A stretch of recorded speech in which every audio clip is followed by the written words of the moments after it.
న్యాయాధిపతుల గ్రంథము ఇశ్రాయేలీయులు 13 అధ్యాయము 1 నుంచి 5 వచనాలు. తమ్ముడు చదవండి.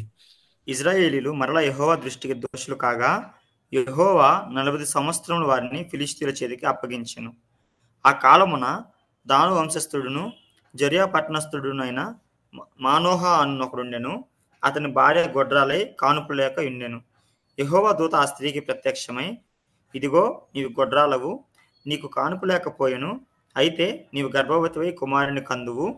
కాబట్టి నీవు జాగ్రత్తగా ఉండి ద్రాక్షరసమునే గాని మద్యపానమునే గాని త్రాగకుండము, అపవిత్రమైన దేనినైనను తినకుండము. నీవు గర్భవతివై కుమారుని కందువు, అతని తల మీద మంగళకత్తి వేయకూడదు. ఆ బిడ్డ గర్భమున పుట్టినది మొదలుకొని దేవునికి నాజీరు చేయబడిన వాడే ఫిలిష్తీయుల చేతిలో నుండి ఇజ్రాయేలీయులను రక్షింప మొదలుపెట్టునని ఆమెతో అనగా, చాలు, చాలు, చాలు జాషువా. రైట్. ఇప్పుడు నేను ఎవరి గురించి ఈరోజు మాట్లాడబోతున్నానో ఇప్పటికే మీ అందరికీ అర్థమైందని నేను అనుకుంటా ఉన్నాను. ఎవరైనా గెస్ చేసి చెప్పగలరా ఎవరు ఆ వ్యక్తి? తన సంసోను. కుమారుడు పుడతాడన్నాను. సంసోన్. సంసోన్ గురించి మనం సంసోన్ అనగానే మనందరికి ఉండే ఒక అభిప్రాయం ఏంటంటే సంసోన్ ఒక పక్కన పాజిటివ్ చాలా బలవంతుడు అని చూస్తుంటాం. రెండోది ఓ పక్కన చాలా వీక్ పర్సన్ అని కూడా చూస్తుంటాం. ఒక వీక్ పర్సన్. అయితే ఇక్కడ కొన్ని విషయాలు ఈ రాత్రికాల సమయంలో ఒక దైవ సేవకుడిగా నేను, లేకపోతే దేవుని బిడ్డగా నేను కొన్ని విషయాలు కొన్నిసార్లు కొన్ని వాక్యాలు నచ్చకపోవచ్చు. మనకి కొన్ని కొన్ని మాటలు కొన్ని మనకి వాగ్దానాలు కానీ కొన్ని చెప్తేనే మనకు నచ్చదు, కొన్ని కొన్ని చెప్తే నష్టపోవచ్చు. ఏది నచ్చినా నచ్చకపోయిన వాక్యం అన్నది వాక్యం లాగా మనం కొన్ని విషయాలు మనం ధ్యానం చేయాలి. కాబట్టి ఈ రాత్రికాల సమయంలో సంసోన్ గురించి ఎక్కువ మంది యవనస్తులు ఉన్నారు. పైగా తక్కువ మంది, ఒకళ్ళు ఇద్దరు తప్పితే, భాగ్యమక్క నేను తప్పితే మిగిలిన వాళ్ళందరూ ఆల్మోస్ట్ అందరూ అన్మ్యారీడ్ స్టూడెంట్స్, అన్మ్యారీడ్ వాళ్ళే. కాబట్టి అన్మ్యారీడ్ కాబట్టి ఇది మ్యారేజ్ కోసం చాలా చాలా ప్రాముఖ్యమైన, లేకపోతే జీవితానికి చాలా ప్రాముఖ్యమైన అంశం. కాబట్టి ఈ అంశాన్ని స్కిప్ చేసి ఇది వద్దులే అనుకోవటానికి లేదనమాట. కానీ ఇక్కడ ఆ ఈ ప్యాసేజ్లో మనం చూసినట్లయితే దేవుడు ప్రత్యక్షమై ఒక మాట చెప్తా ఉన్నాడు. చాలా ప్రాముఖ్యమైన ఒక మాట ఏం చెప్తున్నాడంటే, చూడండి, 13 అధ్యాయము ఆ 5 వచనం చివర్లో ఉంటది. చివర్లే ఉంటది, దేవునికి నాజీరు చేయబడిన వాడై. ఎవరైనా చదువుతారా? నాజీరు చేయబడిన వాడై. ఫిలిష్తీయుల చేతుల నుండి ఇజ్రాయేలీయులను రక్షింప మొదలుపెట్టునని ఆమెతో అనగా, చాలు. ఇక్కడ అసలు ఆయన ఆ, సంసోన్ యొక్క పర్పస్ ఏంటి? ఆయన ఆయన ఒక వ్రతం చేయబడతాడు. అంటే నాజీరు అనే కింద కింద రాసిన మూల భాషలో వ్రతం అని ఉంటుంది. వ్రతం అంటే ఒక రథం అని చెప్పాలంటే దానికి ఒక పర్పస్ కోసం సమర్పించబడిన వ్యక్తి. ఆయన ఒక దానికోసం సమర్పించబడిన వ్యక్తి. అయితే ఆ సమర్పించబడిన వ్యక్తి ఏం చేస్తాడు, ఆయన జీవిత పర్పస్ ఏంటి అని చూసినట్లయితే, జీవిత యొక్క పర్పస్ ఏంటని చూసినట్లయితే, అతను ఆ ఈ ఫిలిస్తీన్ల చేతిలో నుంచి ఇశ్రాయేల్ ప్రజలను విడుదల కలిగిస్తాడు. ఫిలిస్తీన్ల చేతిలో నుంచి ఇశ్రాయేల్ ప్రజలు ఎందుకు వాళ్ళు వెళ్ళాల్సి వచ్చిందంటే, అప్పటికే అక్కడ ఈ 13 అధ్యాయం మాట వచ్చినలోనే చాలా క్లియర్ గా రాయబడింది. ఎందుకు ఇశ్రాయేల్ ప్రజలు ఫిలిస్తీన్ల చేతిలోకి వెళ్ళబడాల్సి వచ్చిందో అక్కడ క్లియర్ గా ఉంటుంది. ఎవరైనా చదువుతారు 13 అధ్యాయం 1 వచనంలో? 13 అధ్యాయం 1 వచనంలో దేవుడు అక్కడ క్లియర్ గా ఇశ్రాయేలీయులు చెప్తాడు.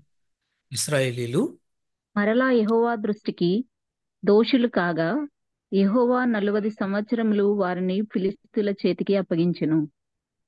ఇక్కడ చూసినట్లయితే ఆ ఎందుకు దేవుడు అలా చేయాల్సి వచ్చిందో అక్కడ చాలా క్లియర్ గా రాస్తా ఉన్నాడు. ఏం చెప్తున్నాడంటే, ఇస్రాయేల్ ప్రజలు వాళ్ళు పాపం చేసి దేవుని ఎదుట దోషులుగా ఉన్నారు.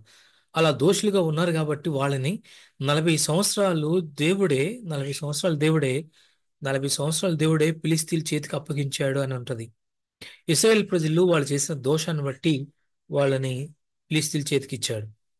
అయితే అదే ఇశ్రాయేల్ ప్రజలు మన దేవుని దగ్గరికి వెళ్ళి ప్రార్థన చేసి, ప్రభా మేము ఈ ఫిలిస్తీన్ల చేతిలో యొక్క పొరుగు శత్రువుల చేతిలో మేము బానిసలుగా ఉన్నాము, మేము ఈ బానిసత్వం మేము తట్టుకోలేకపోతున్నాం అని ఇశ్రాయేల్ ప్రజలు మళ్ళీ ప్రార్థన చేస్తే, దేవుడు వాళ్ళ ప్రార్థన ఆలకించి దేవుడు స్వయంగా దేవదూత వచ్చి ఒక ఆ ఒక ఒక ఒక ఒక ఫ్యామిలీని కలుసుకుని ఆ ఫ్యామిలీతో ఇలా మాట్లాడుతా ఉంది. రెండవ వచనం చూసినట్టయితే, ఆ కాలమున దా ఆ దాను కాలమున వంశస్థులను దాను అక్క వంశస్థుడును జొర్యా పట్టణస్థుడును నైన మనోహ అను ఒకనుండెను. అతని భార్య గొడ్రాలై కానుపు లేక ఉండెను. చూసినట్టయితే అక్కడ ఒక ఫ్యామిలీ ఉంది. వాళ్ళు చాలా సంవత్సరాల నుంచి వాళ్ళకి పిల్లలు లేరు. వాళ్ళ దగ్గరికి వచ్చేసి దేవుడు ప్రత్యక్షమై వాళ్ళతో మాట్లాడుతూ ఉన్నాడు. అంతకు ముందుల వారాన నేను మనతో పంచుకున్నాను. సేమ్ ఇదే న్యాయాధిపతుల గ్రంథంలో ఒక పిరికివాడుగా ఉండి గానుగ చోటున ఆ, ఆయన ధాన్యాన్ని ఆయన ధాన్యాన్ని ఆ నూర్పిడి చేసుకుంటున్నట్లు మనం అక్కడ దుల్లగొట్టుకుంటున్నాడు చూస్తున్నాం. గుల్లగొట్టుకున్నట్లు మనం దుల్లగొట్టుకుంటున్నాడు అక్కడ చూస్తుంటాం. ధాన్యాన్ని ఆయన రాళ్ళగొట్టుకుంటా ఉంటే, గుల్లగొట్టుకుంటా ఉంటే, అక్కడ దేవదూత వచ్చేసి, బాబు నువ్వు చాలా పరాక్రమశాలివి, నువ్వు నీ చేత నేను చాలా గొప్ప పని చేయించబోతున్నానని అదే ఇదే ఇదే పుస్తకంలో మనం ముందు ముందు అధ్యాయాల్లో ఆ మాటలు మనం చూస్తుంటాం.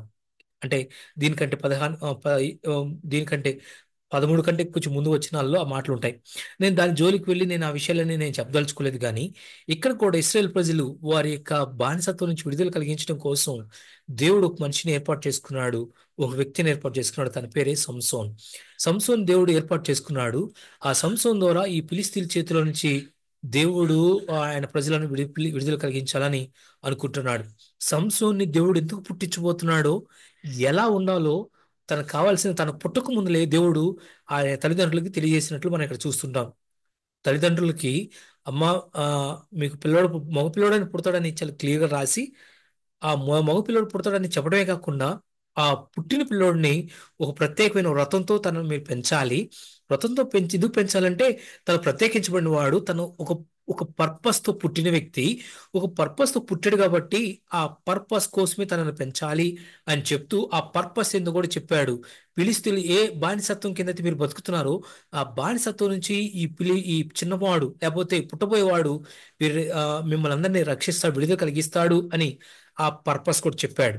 అయితే ఏం చేయాలో ఏం చేయకూడదు మొత్తానికి ఆ తర్వాత ఈ తల్లిదండ్రులు నేను దేవదూతతో మాట్లాడానని వాళ్ళ కన్ఫర్మేషన్ కోసం చాలా ప్రయత్నాలు చేసిన తర్వాత ఈ అధ్యాయం మొత్తం ఆ కన్ఫర్మేషన్ కోసమే దేవుడు దేవుడైనా మాతో మాట్లాడింది, ఆయన వాగ్దానం ఇచ్చేదని ఏ విధంగా అయితే పరాక్రమశాలైన గిద్యోనికి ఏ విధంగా అయితే దేవుడు ఆ కన్ఫర్మేషన్ ఇచ్చాడో ఈ ఫ్యామిలీ కూడా కన్ఫర్మేషన్ ఇచ్చి దేవదూతే మాతో మాట్లాడాడు అని వాళ్ళు అర్థం చేసుకునేంత వరకు దేవుడు వాళ్ళకి కన్ఫర్మేషన్ ఇచ్చాడు. అయితే ఈ సంసోను పుట్టడో ఎలా పుట్టాడో బైబిల్లో రాయలేదు. తర్వాత ఎలా పెరిగాడో రాయలేదు. కానీ సంసోను గురించి ఏం రాయబడుతుందంటే ఆయన పుట్టిన తర్వాత పెద్దోడైనట్లు 14వ అధ్యాయం దగ్గరికి వచ్చేసరికి 11వ అధ్యాయం అంతా ఆయన ఎలా పుడతాడు, ఆయన పుట్టబోయేవాడు ఎలా ఉండాలో ఆ విషయాలన్నీ అక్కడతో ఆ తల్లిదండ్రులతో మాట్లాడిన తర్వాత ఆ 14వ అధ్యాయం దగ్గరికి వచ్చేసరికి సంసోన్ పెద్దోడైపోయినట్లుగా ఉంటది. ఆయన యాక్షన్ ప్లాన్ లోకి వెళ్ళిపోయినట్లుగా ఉంటది. చూస్తారా 14 అధ్యాయం 1 వచనాలు 1 2 వచనాలు ఎవరైనా చదువుతారా? 14 అధ్యాయం 1 2 వచనాలు. సంసోను తిమ్నాతునకు వెళ్లి తిమ్నాతులో ఫిలిష్తీయుల కుమార్తెలలో ఒకతను చూచెను. అతడు తిరిగి వచ్చి తిమ్నాతులో ఫిలిష్తీయుల కుమార్తెలలో ఒకతను చూచితిని, మీరు ఆమెను నాకిచ్చి పెళ్లి చేయవలనని తన తల్లిదండ్రులతో అనగా, చాలక ఇక్కడ చూడండి, ఫిలిస్తీన్లు ఈ సంసోను పుట్టబడిన పర్పస్ ఏందో, తను చేసే పని ఏందో ఇక్కడ మనం చాలా క్లియర్ గా మనకు కనిపిస్తా ఉంది. అక్క మీరే కాకుండా కొంచెం మీ వేరే వాళ్ళని కూడా తమ్ముడు వాళ్ళు కూడా ఉన్నారు కదా, వాళ్ళని కూడా మీ మీ మీ మీరు తమ్ముళ్ళు మీరు మీ స్వహస్త మీ కళ్ళతో మనం ఈ వాక్యాన్ని చదువుదాం.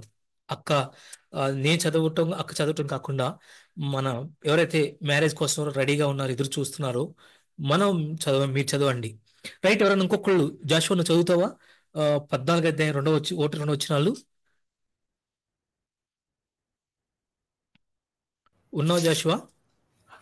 అతడు తిరిగి వచ్చి తిమ్నాతులో ఫిలిస్తీయుల కుమార్తెలో ఒకతని చూచి తిని, మీరు ఆమె నాకిచ్చి పెళ్లి చేయవాలని తన తల్లిదండ్రులతో అనగా, వారు నీ స్వజనుల కుమార్తెలలో గాని నా జనులను గాని స్త్రీ లేదనుకొని సున్నతి పొందిన ఫిలిస్తీన్లో నుండి కన్యను తెచ్చుకున్నట్టుకు వెళ్ళుచున్నావా అని అతనిని అడిగిరి.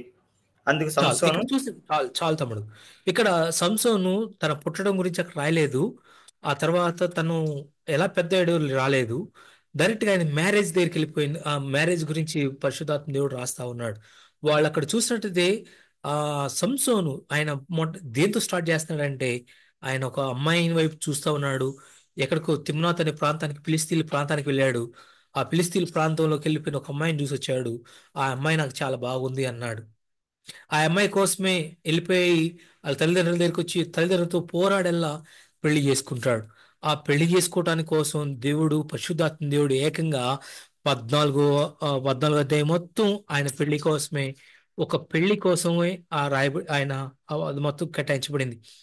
పెళ్లి కోసమే కాదండి, 14 అధ్యాయం కాదు, 15 అధ్యాయం అంతా కూడా, 15 అధ్యాయం కూడా ఆయన ఈ పెళ్లి గురించే, లేకపోతే ఆ పెళ్లికి అయిపోయిన తర్వాత, ఆ పెళ్లి చేసుకున్న తర్వాత ఎలాంటి సందర్భంలో ఆయన ఎదుర్కొన్నాడో ఆ 15 అధ్యాయం మొత్తం రాయబడతా ఉంది. సంసోను పుట్టబడిన ఆయన పర్పస్ ఏంటంటే ఫిలిస్తీన్ల చేతిలో నుంచి ఇశ్రాయేల్ ప్రజలను రక్షించాలి. కానీ ఈ సంసోన్ ఇక్కడ ఏం చేస్తున్నాడంటే అదే ఫిలిస్తీన్లకి అల్లుడైపోయి వాళ్ళ దగ్గరికి వెళ్ళిపోయి వాళ్ళతోనే ఫెలోషిప్ చేస్తున్నాడు, వాళ్ళతోనే ఎంజాయ్ చేస్తా ఉన్నాడు. 15 అధ్యాయం మొత్తం అలా, 14 అధ్యాయము పెళ్లి చేసుకుంటాడు, 15 అధ్యాయం మొత్తం పెళ్లికి ముందర వాళ్ళతో ఉన్న ఆ ఘర్షణ కానీ అవన్నీ కానీ అక్కడ రాయి ఉంటది. అయితే వాళ్ళ మీద కోపడతాడు, గాడిద నమ్ముకుని తీసుకుని అక్కడ ఉన్న వాళ్ళందరిని కొట్టేస్తాడు. ఎలుకకి, సారీ, నక్కకి తోక కట్టేసి, కాగడ కట్టేసి అక్కడ ఉన్న ద్రాక్ష తోటలన్నింటిని పాడు చేస్తాడు. చాలా గందరగోళం చేసేస్తాడు సంసోన్. ఇదంతా అయిపోయిన తర్వాత చూడండి 16 అధ్యాయం దగ్గర చూడండి. 16 అధ్యాయం ఒకటో వచ్చిన ఎవరైనా చదువుతారా? 16 అధ్యాయం ఒకటో వచ్చిన తమ్ముడు సాధ్విని ఉంటే చదువుతావు తమ్ముడు?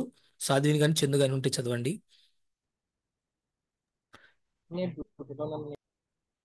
చందు, నువ్వు డ్యూటీలో ఉన్నావా? రైట్. ఆమ్, ఇంకెవరైనా? తమ్ముడు శ్యామ్ అంటే ఎవరు?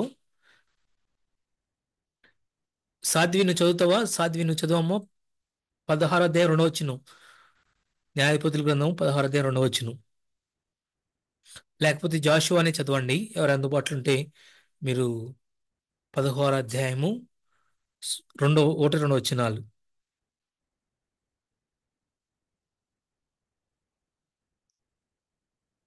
సూరిబాబు నువ్వు చదువుతావా? 16 అధ్యాయము 1, 2 వచనాలు. నా వాయిస్ వినపడుతుంది కదా వినిపిస్తుంది తమ్ముడు. అక్క? తమ్ముళ్ళు మీరు ఎవరైనా చదవండి దయచేసి, ఎవరైనా కానీ. మీరు అన్మ్యూట్ చేసుకుని. అన్నా నా వాయిస్ వినిపిస్తున్నాను. లేదు, ఇప్పుడు అదే అన్న. వినిపిస్తుంది. ఇప్పుడు వినిపిస్తా ఉంది. ఓకే అన్న. న్యాయాధిపతులు 16 అధ్యాయం 1 నుంచి 2 వచనాలు చదువుతుంది. 1, 2 వచనాలు. తర్వాత 1, 2 వచనాలు చదువుతుంది. తరువాత సంసోను రాజాకు వెళ్లి వేశ్యనొకతిని చూసి ఆమె వద్ద చేరెను. సంసోను అక్కడికి వచ్చినని రాజావారికి తెలిసినప్పుడు వారు మాట పెట్టి రేపు తెల్లవారిన తరువాత అతన్ని చంపుదాము అనుకొని పట్టణపు ద్వారమునద్ద ఆ రాత్రి అంతయు పొంచి ఉండేది. చాలు. ఇక్కడ చూసినట్లయితే సంసోను పెళ్లి చేసుకున్నాడు. ఆ పెళ్లి చేసుకున్న భార్య, అక్కడ మనకి ఈ స్టోరీ కొత్తదేం కాదు, అందరికి తెలుసు. ఆ భార్య చనిపోతుంది. ఆ భార్యని వేరే వాళ్ళకి ఇస్తారు. ఆ తర్వాత ఇది చాలా గందరగోళం జరుగుతుంది. ఇల్లంతా ఇంట్లో పెట్టి కాల్ చేస్తారు. కాల్ చేసిన తర్వాత మామ వాళ్ళు, అక్కడ ఉన్న వాళ్ళందరూ ఆయన అక్కడి నుంచి పారిపోతాడు. ఆ కోపంతో ఆ భార్యని కాల్ చేశారు, చంపేశారన్న, లేకపోతే వేరే వాళ్ళకి ఇచ్చేసారని, ఇవన్నీ ఇలాంటి కోపం అంతటితో ఆ గాడిద గాడిద ఎముకతో చంపుతాడు. లేకపోతే నక్కల్ని తీసుకొచ్చేసి నక్కలకి కాగడ కట్టేసి ఆ తోటలోకి వదిలేసేసి చాలా గందరగోళం చేసేస్తాడు. అక్కడి నుంచి సంసోను ఆ, మళ్ళా తర్వాత ఎక్కడ చేరుకుంటాడంటే మళ్ళా ఒక స్త్రీ దగ్గరికి మళ్ళీ చేరుకుంటాడు. ఆ స్త్రీ కూడా ఎలాంటిదంటే ఒక వేశ్య కలిగిన స్త్రీ. వేశ్య స్త్రీ దగ్గరికి వస్తాడు. ఆ వేశ్య స్త్రీ దగ్గరికి వస్తే అక్కడ కూడా ఆ ఆ ఈ ఫిలిస్తీన్లకి సంసోను అక్కడ ఉన్నాడని తెలిసి మళ్ళీ సంసోను మళ్ళీ అక్కడి నుంచి తప్పించుకుని చివరికి మళ్ళీ ఎక్కడికి వెళ్ళాడో చూడండి. 16 అధ్యాయం 4 వచ్చిన 16 అధ్యాయం 4 వచ్చిన ఎవరైనా చదువుతారా? 14, 16 అధ్యాయం 16, 4. తమ్ముళ్ళే చదవండి ఎవరైనా కానీ. 16, 4. సూరి నువ్వు చదువుతావా? సూరిబాబు 16, 4. జాషువా కానీ రంగా కానీ. పిమ్మట అతడు షోరేకు లోయలోనున్న దెలీలాను స్త్రీని మోహింపగా ఫిలిస్తీన్ల సర్దారులు ఆమె ఎద్దుకు వచ్చి ఆమెతో, నీవు అతని లాలన చేసి అతని గొప్ప బలం దేనిలోనున్నదో మేమేలాగో అతని గెలవచ్చునో తెలుసుకొనుము. మేము అతన్ని బంధించి అతని గర్వము అనుకుదుము. అప్పుడు మాలో ప్రతివాడును 1100 వెండి నాణెములను నీకు ఇచ్చేదమని చెప్పిరి. కాబట్టి దెలీలా తెలియదు. అక్కడి నుంచి చూడండి, ఆమె అప్పుడు టాస్క్ స్టార్ట్ చేసింది. ఫస్ట్ ఒక స్త్రీని చూశాడు, మోహించుకున్నాడు, పెళ్లి చేసుకున్నాడు. ఆ చివరికి ఆమె దక్కపోయేసరికి చాలా గొడవ పెట్టుకుని అక్కడి నుంచి వచ్చేసాడు. ఆ తర్వాత ఇంకో స్త్రీ దగ్గరికి వెళ్ళాడు. ఇంకో స్త్రీని మోహించాడు, చూశాడు. ఆ స్త్రీ వేసేదని తెలిసి అక్కడ అపాయం ఉందని అక్కడి నుంచి తప్పించుకుని చివరికి ఒక ఒక సోయరైన ఒక లోయలో దెలీలా అనే ఒక స్త్రీని తీశాడు. ఆమెను మోహించాడు. ఇక్కడ ఆ సంసోనుని ఆయన ఏ ఉద్దేశంతో ఆయన పుట్టబడ్డాడో, ఏ ఉద్దేశంతో ఆయన జుట్టు పెంచుకుంటున్నాడో, ఏ ఉద్దేశంతో ద్రాక్షారసం మానేశాడో, ఏ ఉద్దేశంతో ఆయన నాజీరు లేకపోతే ఒక వ్రతం చేస్తున్నాడో అది మర్చిపోయి, లేకపోతే తన జీవితం ఎందుకు బతుకుతున్నాడో తన ఉద్దేశాలు మర్చిపోయి, ఆయన ఏం చేయాలో తన యొక్క జీవితం యొక్క పర్పస్ ఏందో ఆ ఉద్దేశాలు అన్ని మర్చిపోయి, ఇప్పుడు చూడండి ఎవరి కోసం వెతుకుతున్నాడో చూడండి. ఎవరి కోసం వెతుకుతున్నాడు చూడండి. వెతుకుతున్నాడు. ఒక స్త్రీ దగ్గరికి వెళ్ళాడు. ఆ స్త్రీ దగ్గర సంతోషం దొరకలేదు. అక్కడి నుంచి వేరే స్త్రీ దగ్గరికి వెళ్ళాడు. వేరే స్త్రీ దగ్గరికి వెళ్తే అక్కడ చాలా అపాయం ఉందని తెలిసి చివరికి ఒక స్థాయి దగ్గరికి వచ్చాడు. ఆ స్త్రీ దగ్గరికి కూడా తన ప్రాణానికే అపాయం ఉందని తెలిసినా గానీ అక్కడి నుంచి కదలడానికి ఇష్టపడలేదు. చివరికి ప్రాణాలు ఎలా పోగొట్టుకున్నాడో మనం చూడబోతా ఉన్నాం. మనందరికి తెలిసి ఈ విషయం. ఈ మాటలు చెప్తే అన్నా మీరు ఏముందన్నా ఈ రోజుల్లో లవ్ చేయటం పెద్ద కామనే కదా. ఒక అమ్మాయితో మాట్లాడటం తప్పే ఉంది, ఒక అమ్మాయి అబ్బాయితో మాట్లాడటం తప్పే ఉంది. ఎందుకు ఎందుకు అవసరం ఏముంది తమ్ముడు? ఒక అమ్మాయితో నీ పెళ్లి కాకముందల ఒక అమ్మాయితో మాట్లాడాల్సిన అవసరం ఏముంది? లేకపోతే ఒక అబ్బాయి ఒక ఒక ఒక అమ్మాయి ఒక అబ్బాయితో మాట్లాడాల్సిన అవసరం ఏముంటది? పెళ్లి కాకముందుల దేవుడు నిన్ను ఒక వ్రతం, అంటే పెళ్లి కాకముందుల వరకు నిన్ను దేవుడు ఒక వ్రతం అని చెప్పాలంటే నిన్ను ఒక కన్యకగా, లేకపోతే నిన్ను ఒక పరిశుద్ధమైన ఒక ఒక ఒక డెడికేషన్ తో నిన్ను చూడాలని దేవుడు ఇష్టపడతా ఉన్నాడు. మ్యారేజ్ అన్నది హెవెన్లీ ప్లాన్ అని పెద్దోళ్ళు ప్రతి మ్యారేజ్ లో బల్లగుద్ది చెప్తూ ఉంటారు. దేవుడిచ్చే ప్రణాళిక, దేవుడిచ్చే ప్రణాళిక, పరలోకంలో జరగాల్సిన ప్రణాళికని నీ చేతిలోనే తీసుకుని ఈ అమ్మాయి నాకు బాగా సూటబుల్ కాబట్టి ఈ అమ్మాయితో నేను లవ్ లో ఉంటాను, ఈ అమ్మాయి నేను పెళ్లి చేసుకుంటాను. అఫ్ కోర్స్ చేసుకోవచ్చు. కానీ ఆ అమ్మాయిని దేవుని చిత్తమో కాదని ఎలా చెప్తావు? ఆ అమ్మాయి ఈ ఫిలిస్తీన్లో ఒక అమ్మాయిలాగా అయ్యుండొచ్చు, లేకపోతే ఆ అమ్మాయి ఒక వేశ్యలాగా అయ్యుండొచ్చు, లేకపోతే ఆ అమ్మాయి ఒక దెలీలా అయ్యుండొచ్చేమో, ఎవరో తెలుసు. దేవుని దగ్గర కనిపెట్టి దేవుని చిత్తానుసారంగా దేవుని ప్రణాళికలు చేసుకోవాల్సిన మ్యారేజెస్ మన కళ్ళకి బాగుందని, లేకపోతే మన దేహంలో మన బాడీలో హార్మోన్స్ చేంజ్ అవుతుంటాయి కాబట్టి ఈ చేంజ్ అయిన హార్మోన్స్ బట్టి ఖచ్చితంగా ఫీలింగ్స్ కలుగుతూ ఉంటాయి. ఇలా నీలో ఎవరికైనా కానీ ఆ ఏజ్ని బట్టి ఫీలింగ్స్ కలగకపోతే డాక్టర్కి వెళ్ళి చూపించుకోవాలి. ఎందుకంటే ఏ వయసులో జరగాల్సిన ఫీలింగ్స్ ఆ వయసులో ఆ వయసులో ఫీలింగ్స్ రావాలి. ఆ శోధనలు ఖచ్చితంగా అలాంటి ఉండాలి. అలా లేకపోతే నువ్వు ఏదో తేడా ఉన్నాడని నేను చెప్తూ అంటుంటారు. నువ్వు కానీ అలాంటి ఫీలింగ్స్ నీకు లేకపోతే నీకు ఏదో తేడా ఉందని అనుకుంటారు. అలా ఉందని అంటే అర్థం ఏంటంటే ఖచ్చితంగా నువ్వు వయసులో ఉన్నవాడు అని అర్థం. అలా అని చెప్పేసి నీ వయసుని వదిలిపెట్టేసి నీ పగ్గాలను వదిలిపెట్టుకుని ఏ అమ్మాయి కనపడితే ఆ అమ్మాయికి, లేకపోతే ఎవరితో క్లోజ్గా ఏదో ఒక అమ్మాయితో క్లోజ్నెస్ దొరికింది, కాంటాక్ట్ లో మాట్లాడుకుందాం అని అనుకుంటే దేవుని యొక్క ప్రణాళికని, దేవుని యొక్క పరలోకపు చిత్తాన్ని నీ చేతిలో తీసుకున్నట్లే. మేబీ ఎవరు తెలుసు, ఆ వ్యక్తి ఆ అమ్మాయే లేకపోతే ఆ అబ్బాయే నీకు ఆ ఒక దలీలా అయి ఉండొచ్చేమో. బైబిల్ ఆ, ఈ ఆ, స్త్రీ గురించి సామెత గ్రంథాల్లో చాలా చాలా చాలా చాలా చోట్ల రాయబడతా ఉంది. అవన్నీ నేను రిఫరెన్స్లన్నీ నేను చూపించను. లాలన ఉంటది, చాలా ఇంపుగా ఉన్నట్టుంటది, చాలా చాలా మాటలు రాయబడతా ఉన్నాయి. అవన్నీ నేను రాయను. అవన్నీ నేను ఇప్పుడు ఆడి జోలికి నేను మిమ్మల్ని అవన్నీ నేను చదివించను. కానీ బైబిల్ చాలా క్లియర్గా చెప్తుంది, యవనస్తులారా మీ యవన బలాన్ని జాగ్రత్త కాపాడుకోండి. ఈ బైబిల్ క్లియర్గా చెప్తుంది యవనస్తులైన మనము ఆ, పడిపోవటానికి చాలా అవకాశాలు ఉన్నాయని బైబిల్ క్లియర్గా చెప్తా ఉంది. నేను స్టూడెంట్స్గా ఉన్న టైంలో మాకు ఒక బైబిల్ స్టడీ తీసుకోవడానికి ఇలానే అన్నోళ్ళు వచ్చి అన్నోళ్ళు ఈ విధంగా చెప్తున్నవాళ్ళు, తమ్ముళ్ళారా ఆకాశం వైపు చూస్తే ఆకాశం నా తలపైన ఆ, ఆకాశం మీద పక్షులు చాలా తిరుగుతూ ఉంటాయి. ఆకాశం మీద పక్షులు చాలా తిరుగుతూ ఉంటాయి. ఆ ఆకాశం మీద తిరుగుతున్న ఆ పక్షుల్ని వాటితో మనకు పెద్ద పని లేదు. వాటి వల్ల వచ్చి మనకు వచ్చే లాసులు కూడా ఏం లేదు. కానీ ఆ ఆకాశంలో తిరుగుతున్న పక్షులు కానీ మన మీదకి వచ్చి మన తల మీద కానీ గూడు పెడతా ఉంటే చూస్తూ ఉంటామా? ఎగ్జాక్ట్లీ అలానే మన లోపల ఫీలింగ్స్, చాలా రకరకాల ఫీలింగ్స్ మనకు కలుగుతూ ఉండొచ్చు. మనలో చాలా కోరికలు మన యమనస్తులం కాబట్టి మనలో ఆ ఫీలింగ్స్ చాలా ఎక్కువ ఉంటూనే ఉండొచ్చు. కానీ ఆ ఫీలింగ్స్ ని లేకపోతే ఒక అమ్మాయినే మనకు వచ్చి మాట్లాడుతూ లేకపోతే మనల్ని మెల్లిగా లాలన చేస్తూ క్లోజ్నెస్ లోకి తీసుకొచ్చుకుంటాం అంటే అది ఖచ్చితంగా నువ్వు అకౌంటబిలిటీ చెప్పాల్సిందే. అది నీ తల మీదకి వచ్చి నీ నీ మీద నీ నీ లైఫ్లోకి వచ్చి నీ లైఫ్లో నీ మీద అజమాయిషి చేస్తా ఉంటే ఖచ్చితంగా దానికి అకౌంటబిలిటీ నువ్వు చెప్పాల్సి ఉంటుంది. ఒక రోజులో ఎవరు ఏ ట్రాప్లో పడరు, ఒక రోజులో ఏమి జరగవు. స్లోగా కొంచెం అవకాశం ఇవ్వటాన్ని బట్టి సంసోను వాళ్ళ తల్లిదండ్రులు చెప్పాడు, అయ్యా పలానా కూతురు దగ్గరికి వెళ్ళి పలానా సంసోను తల్లిదండ్రుల దగ్గరికి వచ్చి, అయ్యా అమ్మ నేను పలానా కూతురిని పెళ్లి చేసుకుంటానంటే, అయ్యా వాళ్ళకంటే దేవుని తెలుసుకున్న పిల్లలు చాలా మంది వాళ్ళు చేసుకోవచ్చు కదా అని అంటే, నో నాకు ఆ అమ్మాయి నచ్చింది, నాకు చిన్నప్పటి నుంచి తననే మాట్లాడుతుంది, నాకు నాకంతా సెట్ అయిపోయింది, నేను అంతా సెట్ చేసేసుకున్నాను, నువ్వు పెళ్లి చేస్తావా లేదని చెప్పేసి బలవంతంగా పెళ్లి చేయించుకున్నాడు. అక్కడి నుంచి తన నాశను తన తానే స్టార్ట్ చేసుకున్నాడు. సంసోను చరిత్ర అంతా మనం కానీ ఒకసారి చదివితే దాదాపు ఆయన ఫోర్ చాప్టర్స్ ఆయన పేరు మీద రాసి ఉండొచ్చు.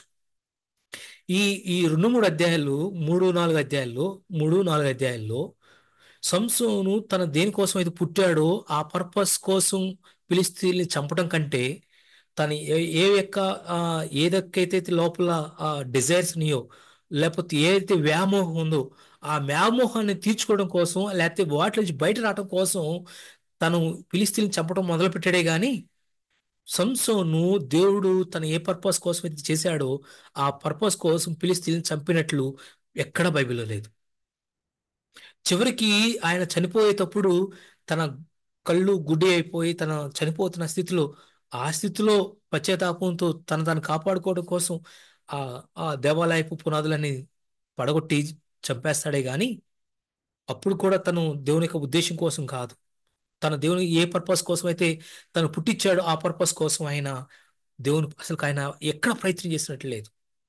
ఎక్కడ ప్రయత్నం చేసినట్లు లేదు. దేవుని బిడ్డలని చెప్పుకుంటూ దేవుని యొక్క ప్రణాళికలని ప్రార్థనలు విశ్వాసం అని చెప్పుకున్న ముసుగులో నీ వ్యామోహం తీర్చుకోవడం కోసం కానీ ప్రయత్నం చేస్తే నా అంత భ్రష్టుడు, నన్ను కూడా కలుపుకుంటున్నాను, నా అంత భ్రష్టుడు ఇంకెవడు ఉండకపోవచ్చు భూలోకంలో. దేవుని పేరు చెప్పుకుంటూ దేవుని పనిని ఆ పక్కన పెట్టుకుని మనల్ని సెల్ఫిటీలోనికి పర్లేలే, మన దేవుని మన సాతాన్ చేతిలోకి వెళ్ళేదిలే, దేవుని చేతిలోనే ఉన్నాంలే, దేవుని పని చేస్తున్నాంలని మనం గాని సెల్ఫిటీలోకి వెళ్ళిపోతే నా అంత భ్రష్టుడు ఇంకెవరు ఉండకపోవచ్చు. మనం బాగానే ఉన్నాంలే, మనం తప్పేం చేయట్లేదు, ఒక అమ్మాయితో మాట్లాడడం తప్పేం కాదులే, లేకపోతే ఒక అమ్మాయితో చాటింగ్ లో మనం ఎక్కడ దాకైనా మాట్లాడటం లేకపోతే క్లోజ్ గా మూవ్ అవటం పెద్ద తప్పేం కాదులే, లేకపోతే మనం పెళ్లికి ఈడికి వచ్చాం కదా పెళ్లి చేసుకుంటాం కదా ఏముందిలే. తమ్ముళ్ళు, నీ వయసులో కాంది నీవు దేవుడు ఇష్టం లేని దాన్ని చేయటం చాలా చాలా తప్పు. అది బౌండరీస్. నువ్వు మ్యారేజ్ కాకముందు వరకు పరస్త్రీ వైపు చూసి ఒక పరస్త్రీతో నువ్వు పర్సనల్ గా కాని మాటలు కానీ ఉద్దేశం కానీ చూపు కానీ చూస్తేనే చాలా ఘోరమైన పాపం అని బైబిల్ చెప్తా ఉంది. అలాంటిది నీ సంభాషణలు ఎన్నిసార్లు వ్యర్థమైన సంభాషణలు వచ్చి ఉంటాయి, ఎన్నిసార్లు ఎంత దేవునికి వ్యతిరేకంగా మనం జీవించుంటాం. బైబిల్ వీటన్నిటికీ ఆన్సర్స్ అడుగుతా ఉంది. వీటన్నిటికీ మనం సమాధానం చెప్పాల్సి ఉంటది.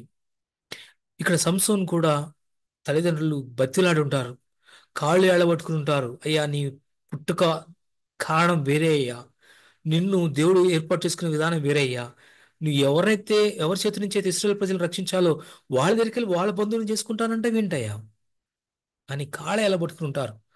అప్పుడు సంసోని ఈ విధంగా ఉంటాడు, నీకేం తెలుసమ్మా, ఆ అమ్మాయి చాలా అందంగా ఉంటది, చాలా ప్రార్థనకి వెళ్తా ఉంటది, లేకపోతే ఆ అమ్మాయి నేను మారు మనసు నేను మార్చుకుంటాను, లేకపోతే ఆ అమ్మాయి నేను చిన్నప్పటి నుంచి నేను మాట్లాడుతున్నాను, నాతో చాలా క్లోజ్ గా ఉంటారు, చాలా విషయాలు నాకు తెలుసు అని చాలా రకాలుగా కన్వే చేయడానికి మనం ప్రయత్నం చేయొచ్చు. మనం కూడా ఇరుక్కుపోయి మనం రాకపోవడానికి కారణం అయి ఉండొచ్చు. ఇక్కడ చూడండి, దెలీలా దగ్గరికి వెళ్ళాడు. దెలీలా సంసోను ప్రేమిస్తున్నట్టయితే లేదు కానీ సంసోను మాత్రం దెలీలాను మోహించాడు. చూపుతో, మోహంతో, కామంతో, ఒక మాట చెప్పాలంటే తెలుగు పచ్చిగా చెప్పాలంటే కామంతో దెలీలా దగ్గరికి వెళ్ళాడు. దెలీలా ఏమో ఎక్కడ అవకాశం దొరుకుతుందో ఆ డబ్బు కోసం ఆయన నమ్ముకోవాలని చూసింది. చూడండి, ఫస్ట్ ప్రయత్నం 6వ వచనం ఎవరైనా చదువుతారా? 16వ అధ్యాయము 6వ వచనం. ఎవరన్నా కానీ 16వ అధ్యాయం 6వ వచనం. తమ్ముళ్ళు మీరే చదవండి.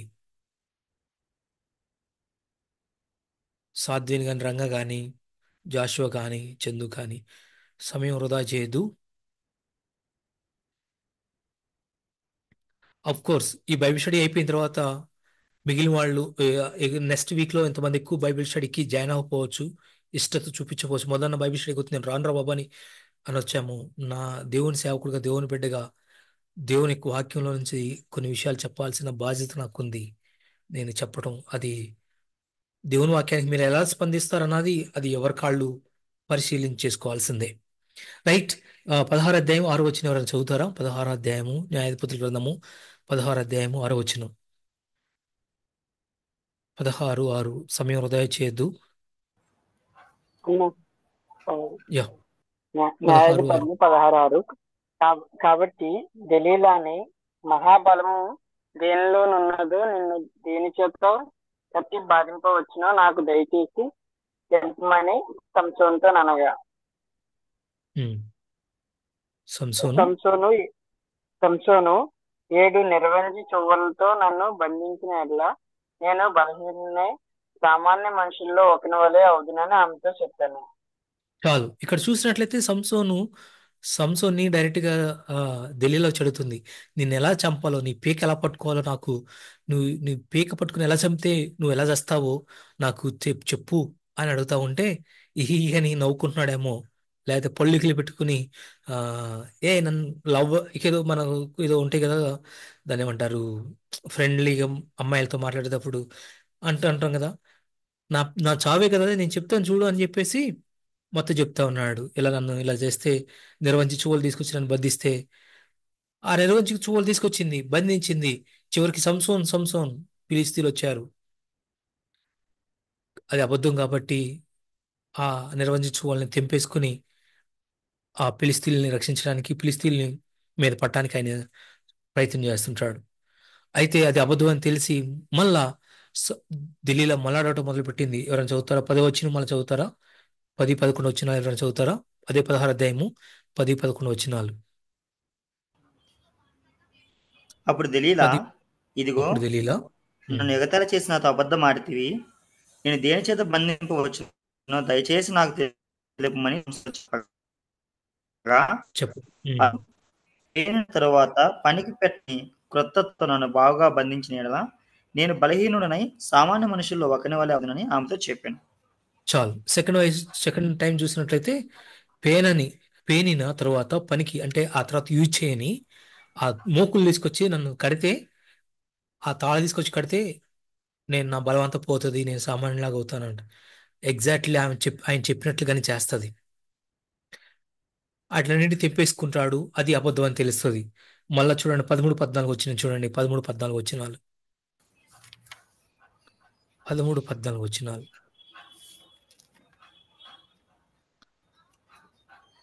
13, 14 వచ్చినాలు. నా వాయిస్ వినపడుతుంది కదా? 13, 14 వచ్చినాలు. 16 అధ్యాయము 13, 14 వచ్చినాలు.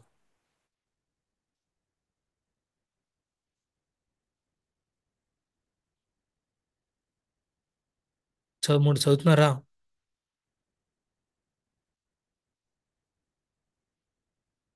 13, 14 వచ్చినాలు.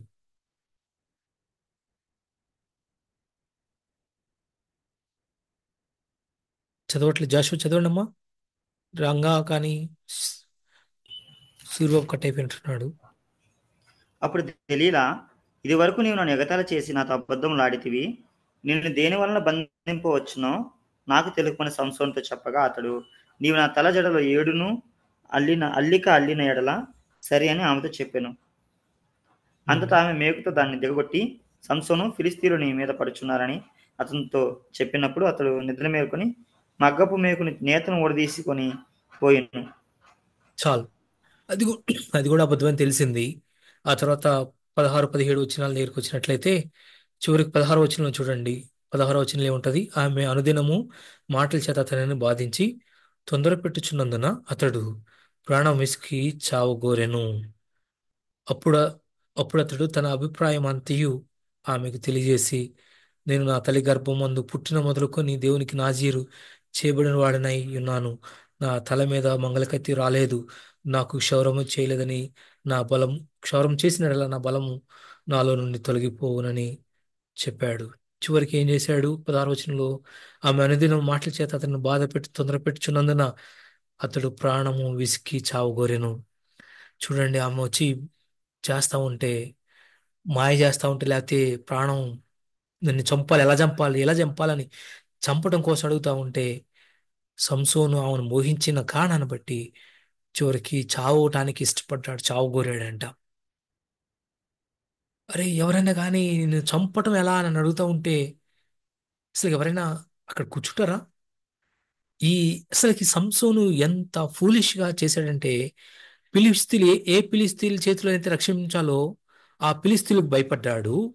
వాళ్ళని ర- వాళ్ళని తుత్తునీలుగా చేయగలడు. ఎందుకంటే దేవుడు ముందుగానే చెప్పాడు, వాళ్ళని నేను నిన్ను వాళ్ళ వాళ్ళ చేతుల నుంచి నేను రక్షించడానికి బలవంతుని చేశాను. సంసోను బలం కింద ఫిలిస్తీన్ల బలం చాలా చాలా చిన్నది. కానీ ఎవరికైతే ఆ భయపడవసరం లేదో వాళ్ళకు భయపడ్డాడు. ఎవరికైతే భయపడవసరం లేదో వాళ్ళకు భయపడుతూ స్త్రీ దగ్గరికి వచ్చి స్త్రీ మోహంతో పడి చివరికి ప్రాణం విసికిన వాడుగా అయిపోయాడు.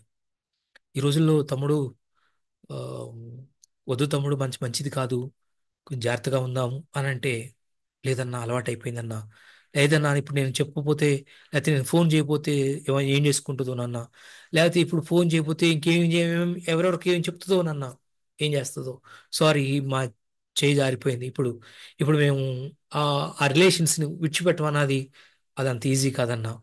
అది కాకుండా ఇంకేదన్నా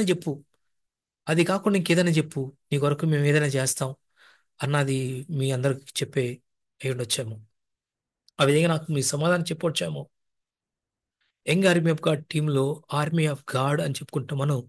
ఒక ఆర్మీ లాగా ఉండాలంటే సంసోన్ లాగా బలం ఉంటే ఉపయోగం లేదు. సంసోన్కి బలం ఉంది. ఆ బలంకి కీ ఎక్కడ ఉందంటే, ఆ బలానికి ఆ ఆ బలానికి పొట్ట ఎక్కడ ఉందంటే ఒక స్త్రీ దగ్గర ఉంది, లేకపోతే ఒక బలహీనత దగ్గర ఉంది. సంసోన్ బలవంతుడే, కానీ బలవం బలహీనుడైన బలవంతుడు. ఆయన ఒక బలహీనుడు, దేనికంటే ఒక అమ్మాయికి బలహీనుడు. కాబట్టి ఆ బలాన్ని చివరికి వ్యర్థానికి ఉపయోగించుకున్నాడు. ఒక పశువులాగా కళ్ళు ఓడిపీకేయాల్సి వచ్చిన పరిస్థితి వచ్చింది. ఎరగన వచ్చిన చూసినట్లయితే అక్కడ తర్వాత ఆ తన కళ్ళు పీకేసినట్లు ఓడదీసి అక్కడ ఎత్తడి సంఖ్యలతో తను బంధించేసి ఒక బందీ గృహంలో అక్కడ పెట్టేసినట్లు, సంసోను ఒక పశువుని కట్టేయబడినట్లు చూస్తూ ఉంటాం. కారణం ఏందో తెలుసా? సంసోన్ తెలిసే ఆ వెసలో నుంచి బయటకు రాలేకే ఇసుకు చెందాడు. అరే, అక్కడి నుంచి సంసోను ఫిలిస్తీన్లను చంపడం చాలా ఈజీ, వాళ్ళని చంపేసి హ్యాపీగా ఆయన తిరగొచ్చు, అంత భయపడవసరం లేదు. కానీ భయపడిపోయి ఒక స్త్రీ వ్యామోహంలో పడిపోయి ఆ వ్యామోహం నుంచి బయట రావడం ఇష్టం లేక చివరికి ఆ స్త్రీ చేతిలో నేను చావడానికైనా ఇష్టపడ్డాడే కానీ దాని నుంచి బయట రావడానికి ఇష్టపడలేదు. చివరికి ఒక పశువులాగా తను బంధించబడ్డాడు. ఈరోజు స్త్రీ వ్యామోహంలో లేకపోతే నీ దేవుని చిత్తానికి వ్యతిరేకమైన దాంట్లో ఉన్నవాళ్ళు ప్రతి ఒక్కళ్ళు ఒక బందీ పశువుతో ఒక సమానమే. దేవుడు, నువ్వు అనుకోవచ్చు నేను ఇప్పుడు చాలా దేవుని కొరకు నేను చాలా చేస్తున్నానని. దేవుని కోసం చేస్తున్న దానికంటే నీకు నువ్వు బలి పశువుగా అయిపోతున్నది చాలా చాలా ఎక్కువగా ఉంది. ఇంకా బాగా కొంచెం ఎగ్జాక్ట్ గా చెప్పాలంటే, కబద్దార్, నీ లైఫ్ నువ్వే నాశనం చేసుకుంటా ఉన్నావు. నీ లైఫ్ నువ్వే దానికి అకౌంటబుల్. దానికి దానికి వచ్చే కాన్సిక్వెన్సెస్ బేర్ చేయాల్సింది నువ్వే. నీ లైఫ్ వచ్చే నువ్వు తీసుకునే డిసిషన్స్ వల్ల, నువ్వు చేసుకునే ఆ నువ్వు పోయే వ్యసనాల వల్ల దానికి కాన్సిక్వెన్సెస్ నువ్వే అనుభవించాలి. చాలా మంది భక్తులు ఏం చెప్తారంటే, జీవితంలో రక్షణ కోసం తీసుకునే తీర్మానం ఎంత గొప్పదో, మ్యారేజ్ కోసం తీసుకునే తీర్మానం కూడా అంత గొప్పది. ఏమాత్రం ఏమాత్రం కానీ తొందరపడి మాత్రం కానీ ఏమాత్రం కానీ ఇది ఆ ఆ ఆ నిర్లక్ష్యం చేసి కానీ తొందరపడితే దాని కాన్సిక్వెన్స్ ఖచ్చితంగా అనుభవించాలి. అన్న, ఏదో అయిపోయింది అన్న, ఫ్రెండ్స్తో చాలా మాట్లాడి స్టార్టింగ్ స్టార్ట్ అయింది, ఇప్పుడు చాలా క్లోజ్లోకి వెళ్ళిపోయాను, ఇప్పుడు చాలా కష్టం అన్న. సంసోన్ కూడా కష్టమే. చివరికి తన ప్రాణాలు ఇసుకిచ్చేందుకు తెచ్చుకున్నాడు, చిరాకు తెచ్చుకున్నాడు, తను చావడానికి కూడా సిద్ధపడ్డాడు. చావడానికి చూడండి అక్కడ చావు గోరిన 16వ అధ్యాయం చివరిలో 16వ అధ్యాయం 16వ వచనంలో చివరిలో ఉంటది. మళ్ళొకసారి ఎవరైనా చదువుతారా? 16వ అధ్యాయము 16 ఎవరైనా ఒకళ్ళు తమ్ముళ్ళు ఎవరైనా చదువుతారా? 16వ అధ్యాయము 16 చివరి భాగాల్లో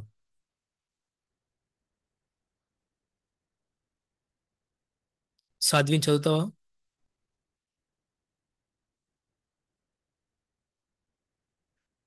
పదహారు అధ్యాయము 16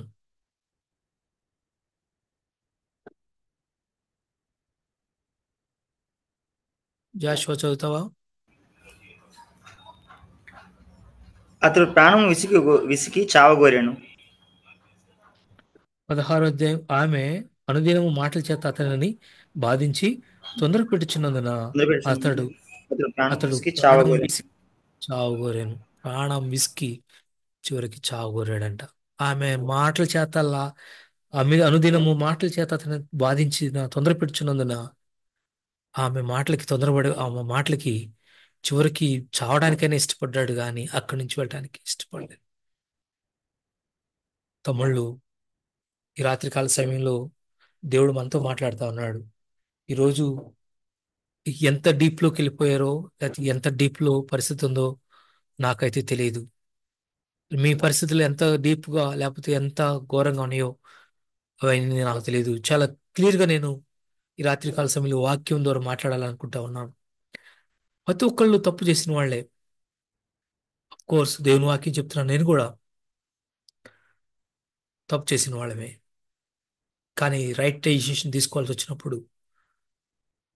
తీసుకోవాల్సి వచ్చినప్పుడు రైట్ వేలో వెళ్ళాల్సి వచ్చినప్పుడు మాత్రం ఓ ఫాస్ట్ గా నన్ను సవాల్ విసిరాడు. అవకాశం లేక చాలా మంది తప్పులు చేయట్లేదు. అవకాశం ఉంటే తప్పులు చేయడానికి చాలా మంది ముందుకెళ్తారు. తమ్ముళ్ళు, నేను చెప్తున్నాను, నిజంగా చెప్తున్నాను, నాకు పాపం చేయడానికి లేకపోతే నేను భ్రష్టుని అయిపోవడానికి నాకు అవకాశాలు అన్ని రకాలుగా పుష్కలంగా నా ముందరకు వచ్చినాయి.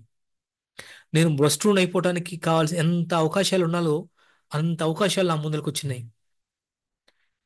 దేవుని మీద ఆధారపడి, ప్రభా నేను పాపిని, లేకపోతే నేను తప్పు చేశానని ఎప్పుడైతే రియలైజ్ అయ్యి దేవుని పాదాలు పట్టుకున్నామో, దేవుడు ఆయన ఉచితమైన కృపతో ఎక్కడ పాపంలో పడిపోకుండా చివరికి ఘోరమైన స్థితిలో పడిపోవడానికి అవకాశాలు వచ్చినాయి, కానీ ఏ కీడులో పడిపోకుండా దేవుడు ఆయన పవిత్రమైన మ్యారేజ్లోనికి ముందుకెళ్ళడానికి దేవుడు సహాయం చేశాడు. అవకాశాలు తప్పు చేయడానికి పుష్కలంగా ఉన్నా కానీ ఎక్కడ వాటిలో పడిపోకుండా దేవుడు కాపాడుకుంటూ వచ్చాడు. ధైర్యంగా నేను బైబిల్ పట్టుకుని చెప్తున్నాను, తప్పులు చేయడానికి అవకాశాలు చాలా వచ్చినాయి, కానీ తప్పు చేయడానికి ఘోరమైన వాటిలో పడిపోవడానికి దేవుడు తీసుకెళ్ళనీయకుండా ఆయన చిత్తంలో పెళ్లి చేసుకోవటానికి, కోర్స్ చిత్తంలో పెళ్లి చేసుకున్నంత మాత్రాన అన్ని సుఖాలు ఉంటాయా అనటానికి లేదు, కానీ కష్టాలు ఉంటాయి. దేవుని చిత్తం చేసుకున్నంత మాత్రాన కష్టాలు ఉంటాయి, కానీ ఆ కష్టాల్లోని ఆ జాయ్ని ఎవరు తీసేయలేరు. దేవుని యొక్క చిత్తంలో వచ్చి పుట్టబడిన వ్యక్తి దేవుడే స్వయంగా దేవుడు దూతే వచ్చి చెప్తా ఉంది, ఈ పుట్టే వ్యక్తి చాలా గొప్పవాడు. ఇక్కడ నన్ను చూసి ఈ మధుబాబు చాలా గొప్పవాడు, గొప్ప ప్రణాళికతో పుట్టించుకున్నాను. ఈ మధుబాబు పట్ల చాలా గొప్ప ప్రణాళిక ఉంది. లేకపోతే ఈ జాషువా, లేకపోతే ఈ సాధ్విని, చందు, లేకపోతే ఇంక రంగా, మరొక వ్యక్తి, మిమ్మల్ని అందరి చేత మీ అందరి జీవితాల్లో ఓ గొప్ప ఉద్దేశం ఉంది. అయితే ఆ ఉద్దేశాన్ని లస్ట్ఫుల్ వాటికి, వ్యామోహాల వాటి కోసం వాడుకుంటే, ఆల్రెడీ పేకల్లాగా మునిగిపోయి నేను బయట రాలేనని సంసోన్ లాగా ప్రాణం విసిగిచ్చింది చావడానికి కానీ ఇష్టపడితే ఇక దానికి చేయగలిగింది వాళ్ళు ఎవరు లేరు. దేవుడు మనందరికీ ఒక ఫ్రీ విల్ని ఇచ్చాడు. అది మంచి చెడులు తెలుసుకొని వివేచించేసి వాటిని రైట్ డిసిషన్ తీసుకోగలిగిన అవకాశం మనందరికి ఇచ్చాడు. వాటిని రైట్ వేలో కానీ డిసిషన్ తీసుకోగలిగితే ఆ జీవితం చాలా గొప్పగా ఉంటది. లేదు నాకు రైట్ డిసిషన్స్ పర్లేదు, నాకు ఇదే నాకు రైట్ ఆల్రెడీ నేను పేకలు లాక నేను మునిగిపోయాను కాబట్టి ఇదే నా జీవితం అని అనుకుంటే దానికి కాన్సిక్వెన్సెస్ కూడా ఖచ్చితంగా మనమే అనుభవించాల్సి ఉంటుంది. కాబట్టి దేవుని దగ్గరికి వచ్చి, ప్రభా ఇదిగో నాకు సహాయం చేయండి. తప్పిపోయిన కుమారుడికి సంసోనుకున్న తేడా ఏందో తెలుసా? తప్పిపోయిన కుమారుడు బుద్ధి తెచ్చుకున్నాడు. నేను చేసింది చాలా తప్పు అని తెలుసుకున్నాడు. అక్కడి నుంచి తిరిగి తండ్రి దగ్గర రావడానికి ఇష్టపడ్డాడు. కాబట్టి తన లైఫ్ అంతా ఆ తర్వాత చాలా డిఫరెంట్గా అయిపోయింది. కానీ సంసోన్ ఎక్కడా కానీ పశ్చాత్తాపడినట్లుగా, అఫ్ కోర్స్ పశ్చాత్తాపడ్డాడు. చివరికి చివరి మినిట్లో గుడ్డుడైపోయి చివరికి తన ఆ దేవాలయం తన మీద పడిపోయి చివరికి సంసోన్ కూడా అక్కడితో చచ్చిపోయాడు. ఆ చరిత్ర అక్కడితో ఆయన ఎండ్ అయిపోయింది. చివరికి సంసోన్ ఎగ్జాంపుల్ పుట్టబడింది ఒక మంచి పర్పస్ తోనే. కానీ తన లైఫ్ పర్పస్ లేదా తన లైఫ్ ఎలాంటి మోడల్ అయిపోయిందంటే సంసోన్ అనగానే ఒక బ్యాడ్ మోడల్ అయిపోయి ఒక స్త్రీ అమోహంలో పడి చచ్చిన ఒక ఒక చచ్చిన ఒక పురుగు లాంటి వాడిగా ఆయన పని అయిపోయింది. తమ్ముళ్ళారా, ఈరోజు దేవుడు మనకి అదే అవకాశం మన ముందు కూడా పెట్టాడు. ఇప్పటికి కూడా మించిపోయింది ఏం లేదు. తప్పిపోయిన చిన్న కుమారుడు కూడా మనకంటే ఘోరంగా తను చెడిపోయాడు. ఘోరంగా తన జీవితాన్ని పాడు చేసుకున్నాడు. తన ఎందుకు తను తెలుసుకున్నాడు. తన యొక్క ఆ తప్పేందో తెలుసుకున్నాడు.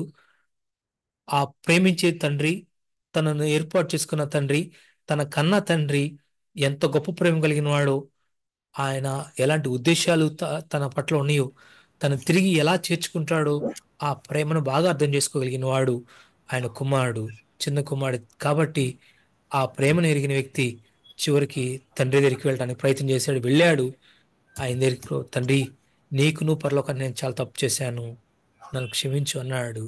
తిరిగి ముందు పొందుకున్న దానికంటే కూడా రెట్టింపైన సంతోషాన్ని, బ్లెస్సింగ్స్ని ఆయన పొందుకోగలిగాడు. ఈ రోజుల్లో లోకం వైపు చూసి లోకంలో కనిపించే బ్లెస్సింగ్స్ అంటే కూడా పరలోకంలో దేవుడు నీ కోసం ఏదైతే ఉద్దేశాలు ఉంచాడో ఆ ఉద్దేశాలు కానీ నువ్వు అనుభవిస్తూ ఉంటే ఆ ఆ కష్టాల్లో అయినా కానీ ఆ దేవుడిచ్చే జాయ్ అసలు ఎంత గొప్పగా ఉంటుందో. ఒకలా కానీ ఎన్ని సౌఖ్యాలున్నా కానీ దేవుని చిత్తంలో సరిగ్గా నువ్వు కానీ ముందుకెళ్ళకపోతే ఎన్నున్నా కానీ దేవుడిచ్చే సంతోషాన్ని అనుభవించడం చాలా కష్టమే. ఈ రాత్రికాల సమయంలో దేవుడు నీతో మాట్లాడుతూ ఉంటే నువ్వు చిన్న కుమారులాగా స్పందిస్తే అది వేరులాగా ఉంటుంది. లేదు, నాకు ఇసుకు చెందాను, లేకపోతే ఇది నాకు బాగుంది అని సంసోన్